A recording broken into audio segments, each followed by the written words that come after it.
Over the last few decades, we've seen massive changes in weapon technologies around the world.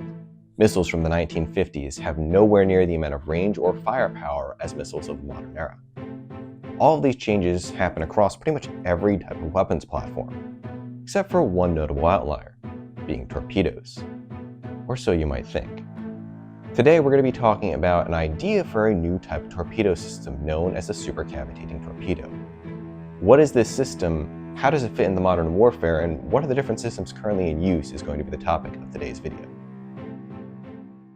Hey guys, Bill here. Welcome back to another episode. Today we're talking about supercavitating torpedoes. Before we get into this, quick disclaimer, there's very little kind of public information about this technology. Even videos and pictures are even harder to come by. So don't expect a whole lot of visuals this time that are quality, and I apologize, I'm gonna do the best I can. Now, moving on to the actual torpedo itself. We need to talk about what a torpedo is first. A torpedo is a weapons platform that takes an explosive warhead and moves it from one location, usually on a ship, launches it off the ship and propels it using an electric motor over towards another ship, where it will then explode. These torpedoes normally move at around 46 miles per hour, which to a lot of you guys is like, that's not very fast. And you're right, it isn't. So that's the torpedo side, but what about supercavitation? What is that? Well, cavitation is when you expose any part of the ship, usually the propeller, to a bit of air. This can potentially damage the propeller, and generally speaking, it's something you want to avoid. So why are we talking about putting on a torpedo? Well, super is where things get different. Supercavitation is when you surround the object with air. Why is this a big deal? Well, because of this thing called friction. So if any of you tried running through water before, the deeper you get and the more water you have in your body, the harder it is to move your body through. A torpedo sees the same issue. It's hard to move fast through water. However, not so much through air. If you cover a torpedo in essentially an air shield and then launch it underwater, it removes the speed limitation of friction from water, allowing the torpedo to go much faster. Now, this technology paired with rockets allows for some crazy torpedo speeds in excess of 200 knots. That's 230 miles per hour. Yeah, so going from 46 to 200, huge jump, massive leap forward in terms of ability. This sounds really good on paper, but for a lot of you, this might be the first time you're hearing about it. Why don't we use these things more, and who does use them? Well, the big guy who uses them is Russia. Russia was the first one to develop these torpedoes all the way back in the 1960s. Yeah, they've been around for quite a while. And Russia's made a couple iterations of them, but we're gonna start with the first one being the Shkval 1. And the Shkval was developed to basically be a deterrence force for the American carriers and the American submarine forces. The Russians wanted to make sure that if the Americans ever found their submarines, or if they managed to get one of their subs inside of the American carrier fleet, that they could take out either whoever's attacking them or the American carrier fleet. They would fire this torpedo either in response or as a first strike weapon. So 200 knot torpedo soaring towards either a US task force or a US submarine. A couple of you guys are going, okay, I mean, it sounds pretty deadly, but what's the warhead on it? Because that's ultimately what determines how effective these things were. It's Russia, it's Cold War. Yeah, it's nuclear. So they wanted to put a nuke on this thing, fling it at whatever ships were in the area, and then just make sure they no longer existed. And in theory, this was pretty effective. However, the problem is that these things kind of had a range of around 4 miles. And for anyone who knows Navy task forces, that's not a very far range. They had to get pretty much up close and personal. They had to basically be inside the task force to use these weapons. So it wasn't realistic to use in combat. The later iterations of this type of weapon do have a bit larger range. Some people say up to 7 or 8 miles now. We haven't really been able to confirm that, just this is what Russia's been giving us. Russia has also stated that they're building another iteration of it.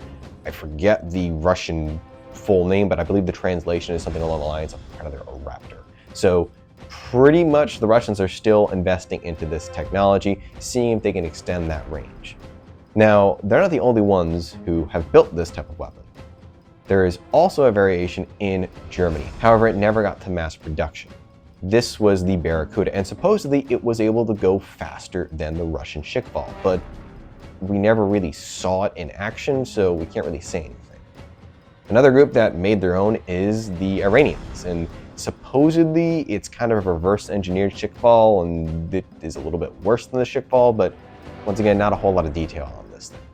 I have seen reports that the Vietnamese apparently bought some of these shipfalls, so they might be in their submarines right now, which would be concerning to the Chinese, who are their main adversary in that area. The Chinese, I haven't really heard anything about, minus the fact that they are essentially thinking about it, but haven't done anything with it. And the last group that I've heard stuff about is the South Koreans. There's supposedly a video of them testing a supercavitation torpedo, but I can't say any more than that. So with all these nations I've talked about, I've left one of the big ones out, and that's the United States. And the reason is we're not really pursuing this technology as far as we're aware. We looked at the supercavitation idea and kind of saw the potential in it, but didn't really pursue it specifically. We did like the idea of supercavitation, not on torpedoes, on submarines. Because DARPA heard about it, and you know, when DARPA hears about anything, they just want to go ahead and say, hey, let's turn this up to 12 now. So DARPA started looking into the idea of building supercavitating submarines. And the whole thing was shelved after a little bit, as far as I'm aware, unless they're doing things behind the scenes. So in America, supercavitating weapons of any sort are just done. And the main reason that America and a lot of nations are kind of hesitant to look at these weapons is due to two reasons. First off, maneuverability and guidance, and sound. When you are a submarine, the biggest thing that you need to worry about is, can the enemy hear you? If you're firing a rocket-propelled torpedo, everyone's going to hear you, so your stealth capabilities are gone. Additionally, when you fire it, it has very, very limited maneuverability and very, very limited guidance, because this isn't like a normal torpedo where you can send off a sonar signal and it will guide it back using essentially the return signal, because all the noise is getting drowned out by the engine of this thing. So it's just moving way too fast, making too much noise to essentially be guided or maneuvered. There are some attempts being made to try and fix this. Overall, the technology has not caught up with this weapon system to overcome those obstacles.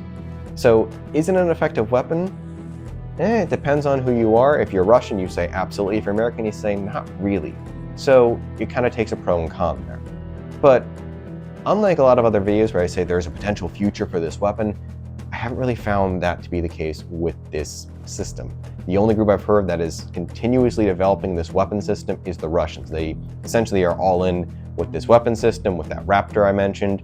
Everyone else kind of has it on the back burner, with the exception of the South Koreans, which I can't find any more information on. I know it was a little bit brief while considering, but this is all the information I'm able to get on this weapon system. So next video that we're going to be having is on Friday. That is wildcard. Currently, I believe there's only 2 votes on that, and it's going to be a random event. So I'll look through history, find a fun event, and essentially make a video for you guys about it if that's what you choose. The other 2 topics that are up there are specific locations and specific individuals. So if you want to talk about either one of those, vote on that and suggest someone if you want to talk about someone, something, or some location in the comments below. But that's going to be on Friday. Next week on Monday is our next tech topic. That'll probably have its poll posted shortly after this video comes out. So, with that being said, that's all I got for you guys today. Enjoy your week. Take it easy.